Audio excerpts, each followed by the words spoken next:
back then, but there was Gina Carano fighting. Yeah.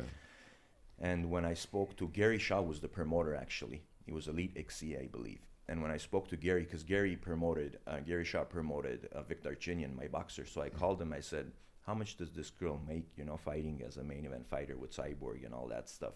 He said 200,000. So when he said that, I said, "All right. I mean, it's something for her to make a living. You know, to fight a few fights a year." So that's when I started thinking, okay, she could do this. I mean, or else what would be the purpose? You know, you're an Olympic medalist. Go teach your art, you know, to the youth. Do something, you know.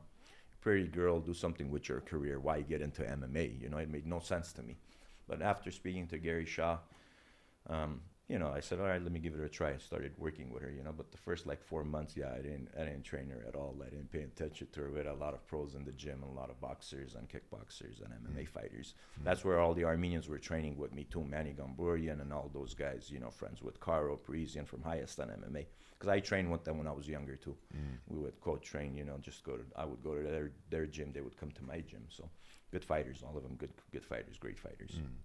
Yeah, Gina Carano had a kind of like a very short stint MMA career. It's from 2007, 2009. After the Cyborg lost, she didn't fight again. Yeah, but she kickboxed, so she was more of a kickboxer. She Yeah. had a lot of pro kickboxing matches. Yeah. It would have been amazing to see her kind of go and kind of carry the flag in the UFC and get involved with some of those original women pioneering. Yeah, but the UFC wasn't having Yeah. women fights then. When she was too early. Not at all. too Too early. No, Kind of too early. pioneered though. You said, I think you said it the other day, something about someone walking so someone could run. Yeah. Yeah.